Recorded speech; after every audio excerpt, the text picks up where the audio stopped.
Australia's earliest man lived here, on the crescent-shaped sand dunes at the edge of what was once a vast lake.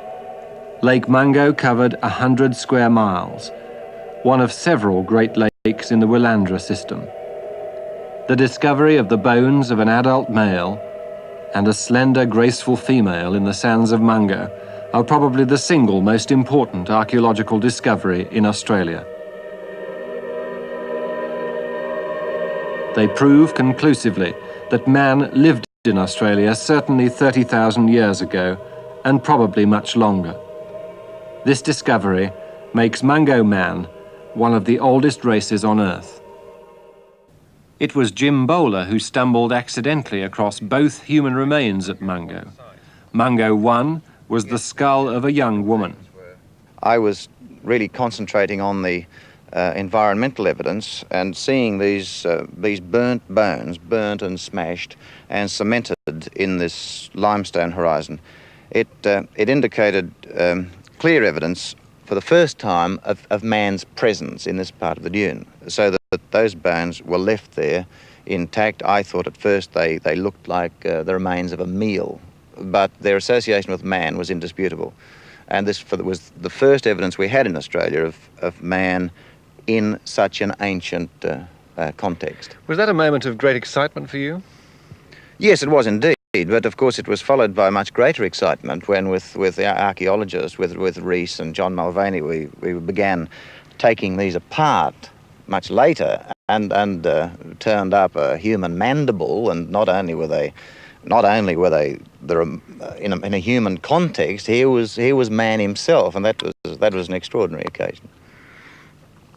Can you equate a find like that with something like the discovery of or Tutankhamun's tomb or any other major significant archaeological discovery? How important is it really in Australian terms? Well, dear me, that's a very difficult question for me to answer.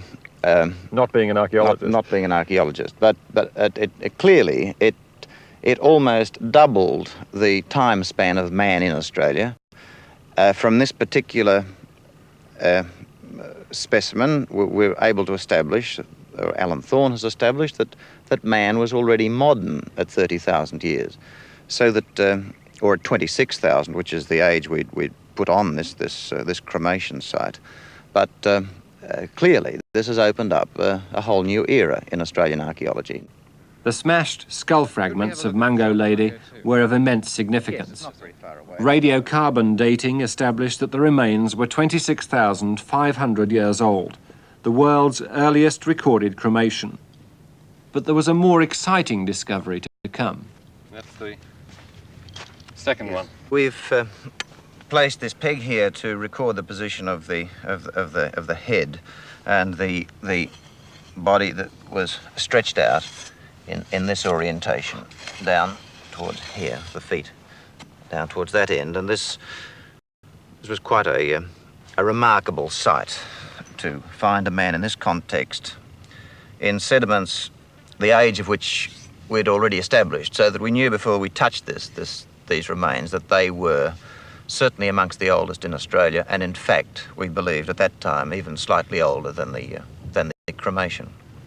Would that make him the oldest man in Australia? He is at the moment, yes. The oldest dated man. There may be remains that have not been dated adequately, but this is the oldest properly dated.